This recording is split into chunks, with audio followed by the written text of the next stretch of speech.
മിൽമ പാൽ വില വർദ്ധിപ്പിക്കുമെന്ന് തിരുവനന്തപുരം മേഖലാ യൂണിയൻ ചെയർപേഴ്സൺ മണി വിശ്വനാഥ്. വില കൂട്ടാതെ മുന്നോട്ടു പോകാനാകില്ല.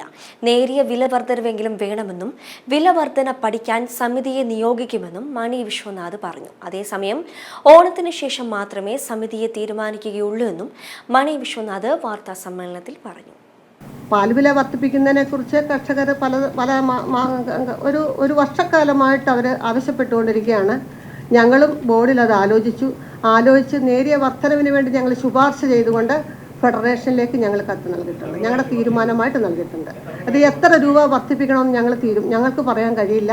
അത് കർഷകരുടെ ആവശ്യങ്ങളും ഫെഡറേഷൻ്റെ തീരുമാനവും ഗവൺമെൻറ്റിൻ്റെ തീരുമാനവും സമൂഹത്തിനോടും പ്രതിബദ്ധതയുണ്ട്. സമൂഹത്തിലുള്ള ആളുകൾ ഈ ഓരോ ലിറ്റർ പാലിന് വില കൂടുമ്പോൾ അവർ വാങ്ങിച്ച് ഉപയോഗിച്ചാൽ മാത്രമല്ലേ നമുക്ക് കൂടുതൽ വിൽപ്പന നടക്കുകയുള്ളൂ. വിൽപ്പന നടന്നാലല്ലേ ലാഭം കിട്ടുകയുള്ളൂ. അപ്പം സമൂഹത്തിനോട് നമുക്ക് പ്രതിബദ്ധതയുള്ളത് കൊണ്ട് എത്ര കൂട്ടണം എന്നുള്ള തീരുമാനത്തിലേക്ക് ഞങ്ങൾ വന്നിട്ടില്ല. തീർച്ചയായിട്ടും കർഷകരെ സഹായിക്കണം എന്ന് ഞങ്ങൾക്കൊരു നല്ല ആത്മവിശ്വാസമുണ്ട്. അതുകൊണ്ടാണ് ഞങ്ങൾ കാലിത്തീറ്റയ്ക്കൊക്കെ സബ്സിഡി വില നൽകിക്കൊണ്ട് മറ്റ് പല സഹായങ്ങളും ഞങ്ങൾ ചെയ്യുന്നത്. അപ്പോൾ പാൽവില കൂട്ടുന്നതിനെക്കുറിച്ച് ഫെഡറേഷനും ഗവൺമെൻറ്റും കൂടെ തീരുമാനിക്കും. ഞങ്ങൾ കത്ത് നൽകിയിട്ടുണ്ട്.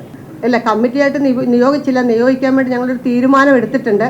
അത് നിയോഗിക്കുമ്പോൾ അത് മൂന്നിടത്തും ഇല്ല സാർ, മൂന്നിടത്തും വേണ്ടിയിട്ട് അങ്ങനെ ഓരോ കമ്മിറ്റിയെ നിയോഗിച്ചുകൊണ്ട് അവരൊരു എൻക്വയറി നടത്തിക്കൊണ്ട് അതിന് തീരുമാനം എടുക്കും എന്നാണ് പ്രതീക്ഷിക്കുന്നത്. അത് ഓണം കഴിഞ്ഞിട്ട് നമുക്ക് ചെയ്യാം. ഈ ഒരു തിരക്കേറിയ സമയം ആയതുകൊണ്ട് ഓണം കഴിഞ്ഞിട്ട് അത് ചെയ്യാമെന്നാണ് ഞങ്ങൾ ആഗ്രഹിക്കുന്നത്.